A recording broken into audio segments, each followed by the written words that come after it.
Pensiunnya Warren Buffett di usia 93 tahun itu bukan sekedar berita bisnis biasa. Ini tuh kayak akhir dari sebuah era. Tapi ada satu pelajaran penting banget dari dia yang sering kita lupakan. Dan kita harus paham ini sebelum benar-benar hilang di telan zaman.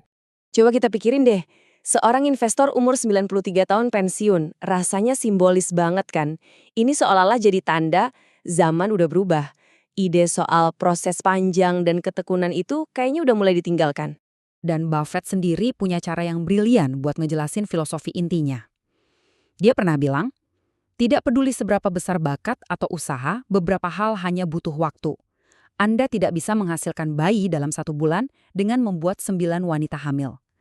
Ini tuh nunjukin kalau beberapa hal, ya termasuk kaya dan sukses, itu nggak bisa dipaksa-paksa buat datang lebih cepat.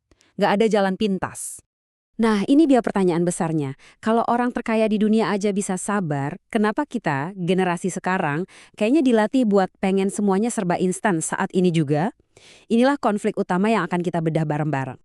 Oke, pertama-tama ayo kita coba masuk ke dunianya Buffett.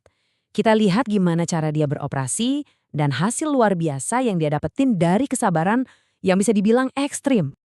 Lihat deh lini masa ini. Umur 21, uangnya cuma $20.000. Umur 30 jadi $1.000.000. Tapi yang gila tuh ini, di umur 50, 99% kekayaannya itu bahkan belum datang. Baru di umur 56, dia jadi miliarder. Dan sekarang, angkanya udah nggak masuk akal. Ini bukti nyata banget soal kekuatan compounding dan yaitu tadi, sabar. 5.500.000%. Ini total imbal hasilnya sepanjang karir. Gila kan? Dan angka sebesar ini bukan didapat dari hype sesaat atau sesuatu yang viral. Bukan. Ini hasil dari langkah-langkah kecil, lambat, tapi konsisten.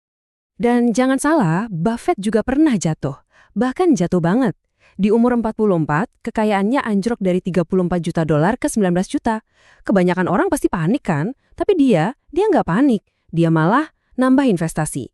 Jadi, superpowernya dia itu bukan berarti nggak pernah gagal, tapi kemampuannya buat tetap tenang dan justru ngelihat peluang pas orang lain lagi ketakutan. Oke, sekarang kita lompat ke dunia kita.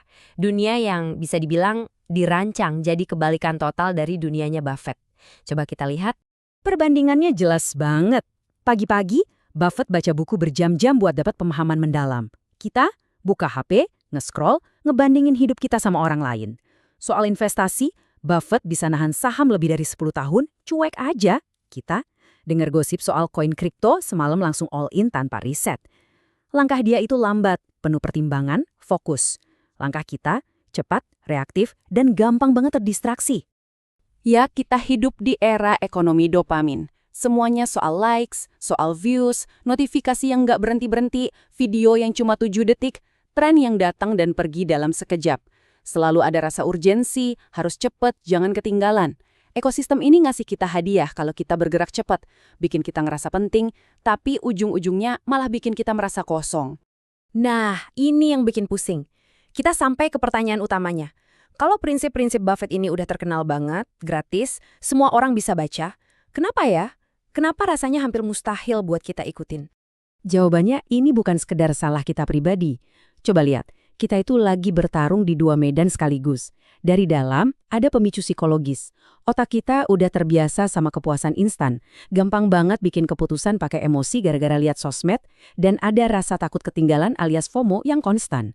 Kapasitas kita buat fokus mendalam juga makin terkikis. Dari luar, tekanannya juga gede. Ekosistem digital itu ngerayain kecepatan, bukan ketekunan. Ada tekanan finansial yang bikin kita harus ambil keputusan cepat, bukan yang terbaik. Belum lagi tekanan sosial, harus punya ini itu di umur segini-segitu.